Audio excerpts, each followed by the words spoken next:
Welcome, gladioli and pod persons, to another edition of Classic LNL. The ongoing debate in the Catholic Church over whether priests should be allowed to marry is again in the news, following the recent allegations of abuse across Germany and Europe, and the fact that Anglican priests who are married are being welcomed by the Vatican.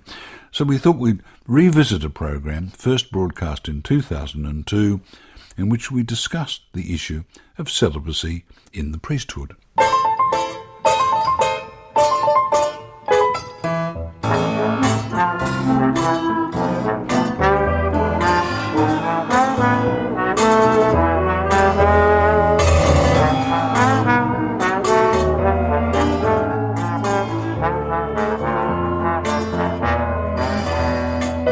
G'day gladies and gladiators, welcome to LNL. I want to start tonight's proceedings with a quote from the current Catholic Encyclopedia, and though current, it was written in 1908.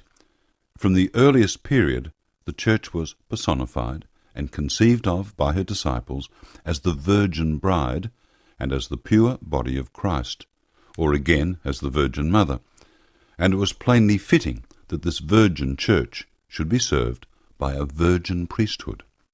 He that is without a wife is solicitous for the things that belong to the Lord, how he may please God.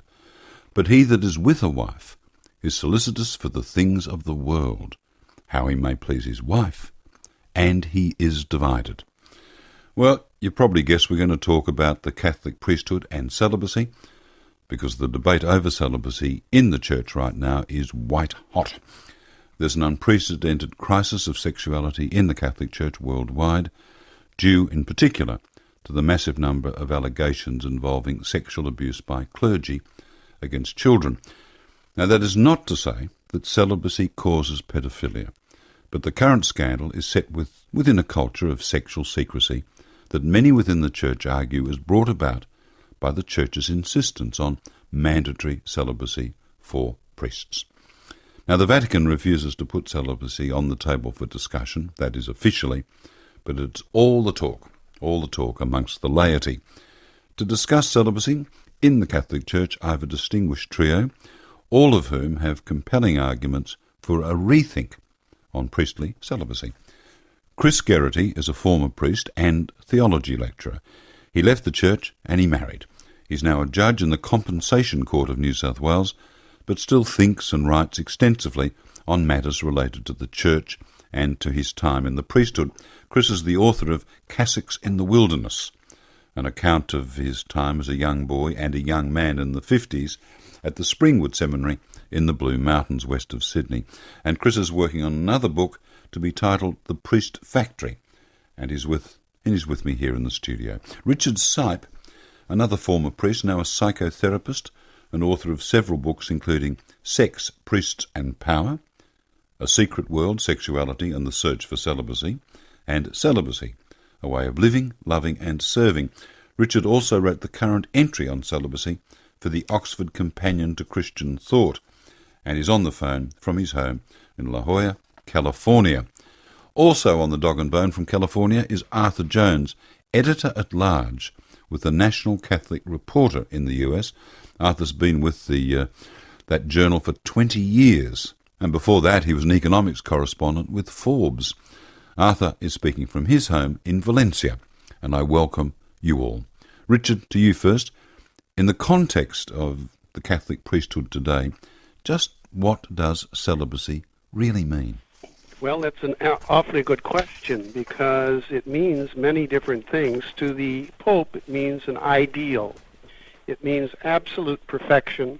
It means exactly what canon law says, non-marriage and perpetual and perfect chastity. So the Pope, when he talks about it completely as an ideal. When other people talk about it, they talk about it as a law or a discipline. I oftentimes talk about it as a culture that is only men who are not married, and men who vow celibacy. And it also means a practice or the violation of a practice, how this ideal is put into a daily life or not. And that is where our crisis today in the United States starts, with the practice or the non-practice of celibacy. Richard, I don't wish to be salacious or voyeuristic, but as someone who is not a member of this great faith, is it the case that if one lapses, if as a priest one has a bad day or a naughty day, that you can get absolved from guilt by confession?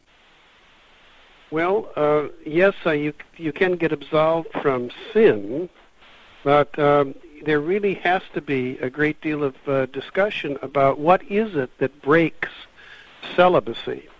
One can't call, for instance, a man who's a pedophile who has sex with youngsters in a way compulsively, and that this is not an act, but it isn't a constant kind of orientation. He may go to confession and get that sin, quote, absolved. On the other hand, there is not a sustained effort to remain celibate, because he's going to do it again, and he's involved in a relationship. So once a person is involved in a relationship or carries on, in a sense, some kind of effective dialogue or I guess effective relationship that goes on, that is no longer a celibate practice, even though the acts can be discreet. Richard, is it the case that celibacy isn't just a form of life proposed for priests, nuns, brothers, but for everyone outside of marriage? In other words, as far as the Church is concerned, if it's rigorously defined, should we all be celibate unless and until we are appropriately nuptialed? Well, this is exactly the way the church teaching goes, that everything outside marriage, any kind of sexual pleasure outside marriage, is a mortal sin. There is this very, very strange kind of teaching about human sexuality in the Catholic Church, that there can't be any little sins. You know, you can lie a little or steal a little, or do lots of little things that are called venial sins. But when it comes to sex, the teaching of the Church is that everything is grave. And it's a very strange kind of orientation, if you think about it, or very strange kind of moral thinking. Let's bring Chris in now. Chris, take your mind back to when you swore the oath. Celibacy, a symbol of sacredness, something to set the priest aside from the rest of us? Yes, it was to put an individual human male person on a plinth and to live in isolation and alone. Now, I hear what Richard says about celibacy, but my experience was I was invited, without any knowledge of what was going to happen in the future, to live my life alone. How old were you? Well, I went to the seminary when I was 12, and I was ordained when I was 24. And I hadn't had a girlfriend. In fact, I'd never had a close friend, because in the seminary, particular friends were forbidden, discouraged. And we were taught and trained to live alone, to live without friends, to be friendly to other people and warm and giving and of service to them, but not to expect or to receive that back from them. Was the argument that the sublimation of personal sexuality would intensify your spirituality? Oh, dear, I don't know that. We didn't talk about sex.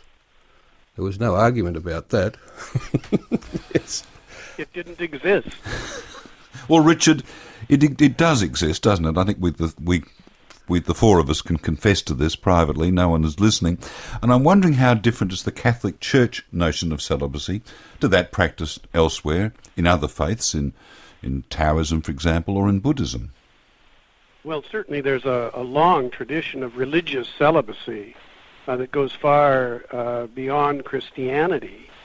And there is, by the way, fundamentally in the idea of celibacy, there are some people who are destined to practice celibacy, who are destined to take all their energy and every kind of relationship and channel it into, whether it be art or music or especially in religion